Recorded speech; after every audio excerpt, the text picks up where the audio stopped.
Hey everyone, just want to make a short video to show off a new addition to the collection. Thanks to a friend of mine, I was able to pick up this 1688E Penzi Torpedo engine. This is the smaller 242 version. There was also the 1668E, which was a 262. And then there was also an Atlantic version with actually a pretty detailed valve gear, but I don't remember the model number of that one offhand. But anyway, this pre-war model from the mid-1930s. This is the, from what I understand, the earlier version in the gunmetal gray, and then they later switched it to black.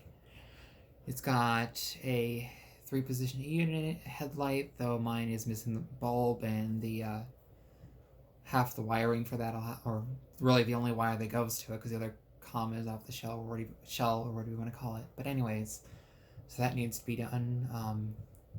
I also need to replace one of the marker lights. The fireman side was missing when I got it. It was pretty dirty, the shell and the wheels, and I went through and cleaned that off, put new center contact shoes on it, oiled it, and everything else, and it actually runs pretty good. It's a pretty quiet runner, pretty smooth. The only drawback being the smaller 240 version with the kind of the cheaper 027 motor is it's pretty light. I'm only pulling about two cars in a caboose with it, and it still wheel slips in my layout right now. I don't know if it's, I know my table isn't exactly level, so that's probably affecting it, and I probably need to clean those a bit better. They were completely covered in dirt. I mean, it took a while to get it where it wasn't just arcing on the rail instead of picking up properly, so I'll see what I can do. I'm probably going to be installing some more weight into it just to help the performance out. But anyways, yeah. I'll go ahead and run it around for a little bit and show it off, but it's a very cool engine. Hopefully once I get the headlight and the marker light installed, it'll be pretty much done. I've got the matching tender for it. The paint on that isn't as good. I'll push it forward here. It's got scratches and it's got some rust spots. The engine is actually in really good condition. Cleaned up very nice. But I picked this up as well with it. It doesn't have a whistle or anything. It's very basic. It's got the earlier latch style couplings. I also picked up this 1680 Sunoco car along with it. These are all thanks to my friend Nak, who spotted them at one of their local shows, and I was able to buy them through them, send them to me. So I'm very happy with them, and thank you for helping me out with these, because Torpedo is a cool streamline engine. I really like all the streamliners that Lionel did during that era, so it's neat to have one of these finally. That was a pretty good deal, I felt. But yeah, now it's cleaned up. It runs good.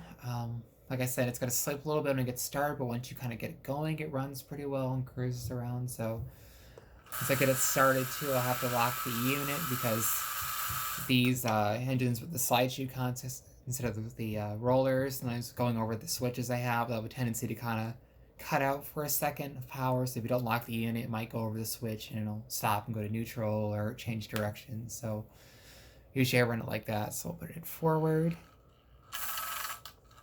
Come on. Lock it, and come on. There you go. Like I said, once it gets traction, it's fine. I think it just needs a little bit more weight, and it should be okay. And I'm sure, I think there was variations that had more weight. I mean, many of these models got changed as the years went on, so. But, like I said, once you get up to speed, it runs pretty good. And it looks really nice, these tinplate cars. I do want to get a more appropriate caboose. I believe the tank car actually came with this engine in a sec, because I've seen pictures of similar sets with this engine, that Sunoco car. Basically the same baby roof car, though of course mine is later. It's got the latch automatic, or the box automatic cell couplers. And then one of the little litho end coupler piece, so I'll have to get one of those to match for a little complete set, but it's just what I have it running with now.